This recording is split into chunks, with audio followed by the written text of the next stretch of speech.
Remember those black CDs that came in games magazines with tons of free demos for every game in existence? Oh boy, those were the days. Welcome to 3 RPG games with free demos on Steam, which is a very long sentence and something really dumb to say in this tone of voice.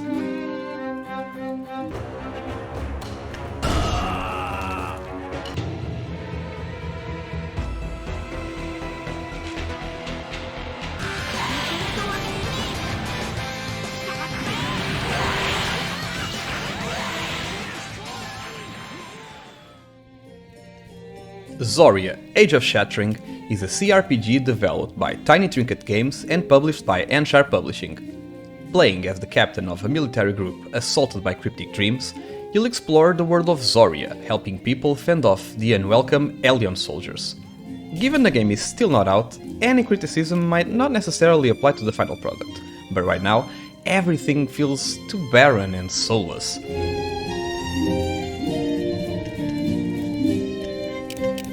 The main appeal of other CRPGs is how alive everything feels. In Divinity Original Sin, for example, if you even consider stealing a loaf of bread, you might have the sheriff, and the townspeople, and the dogs, and the chickens beating you to a pulp in under 3 milliseconds. In Zoria, you leave your tent and... Regardless, dialogue is actually very decently written, such as your character bringing up the fact that a super duper secret rebel just disclosed his entire plan to you. And then it provides a reasonable explanation for that supposed mistake. It's nice seeing these detailed narrative touches so early on in the development stage.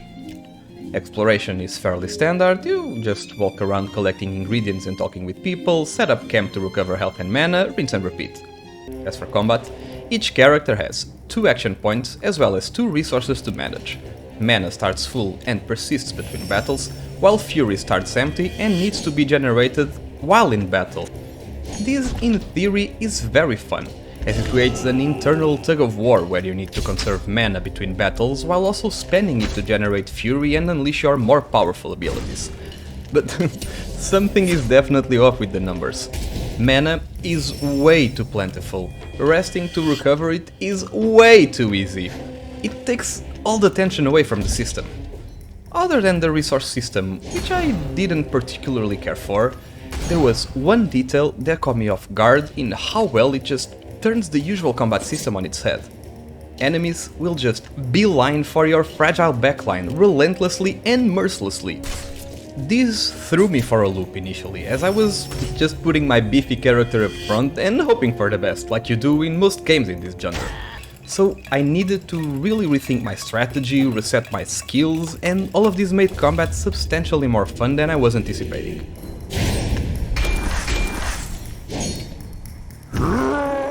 If you can't get enough of CRPGs, this seems like a good one to keep on your radar.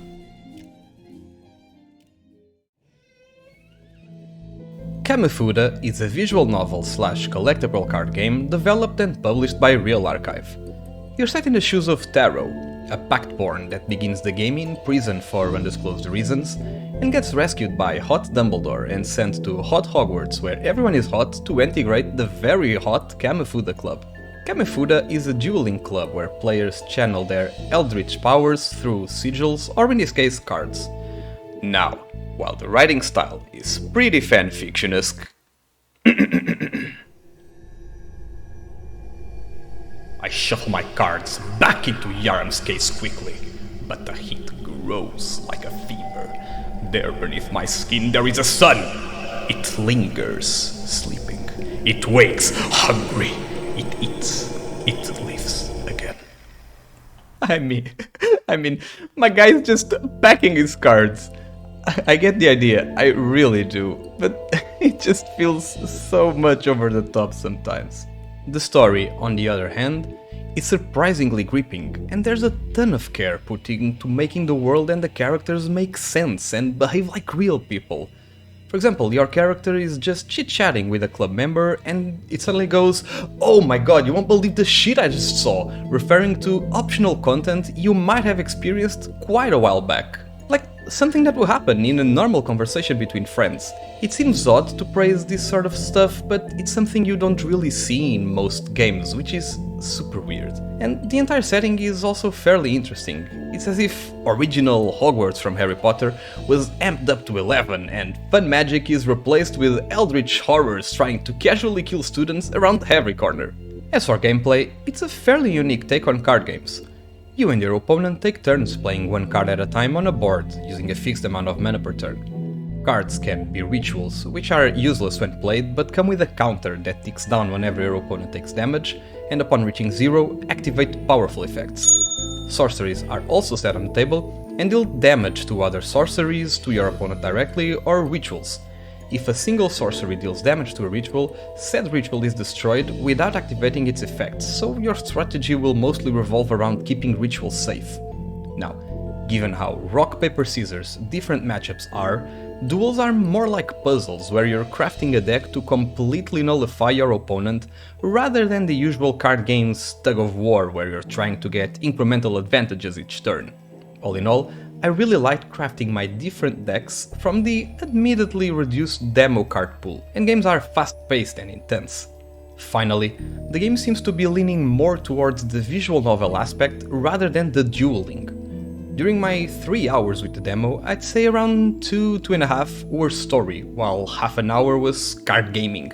You can skip the dialogue, which doesn't impact the card portion at all, but in my opinion it is a pretty big disservice to the game, as the story is actually really fun.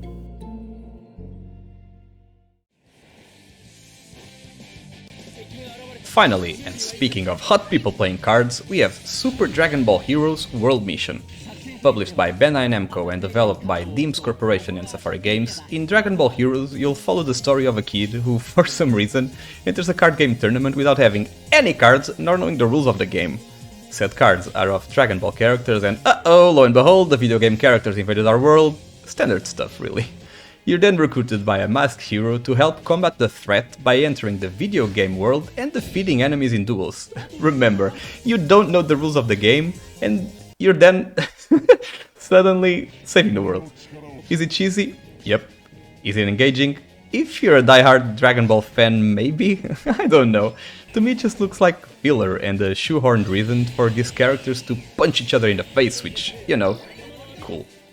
Regardless, the story isn't really the main appeal of the game. Rather, it's the fact you can create teams of your favorite Dragon Ball characters and harness their over-the-top goofy powers and interactions condensed in small 7-card decks and just have fun. The full game, which I actually already played, has a bunch of alternative game modes like Tournaments Against AI, arcade mode that follows classic sagas from the anime, and more. As for the duels themselves, they're divided into rounds where both you and your opponent send a number of heroes into battle. The amount of heroes determines your initiative, and then heroes take turns beating each other up, where most of your interactions will be hitting a prompt with good timing. During all of this, occasionally card effects will activate, and this is where your decks will truly come alive. Characters can fuse, they can turn into monkey form, they can power up, use team attacks with 70 different flavors and prompt types, etc.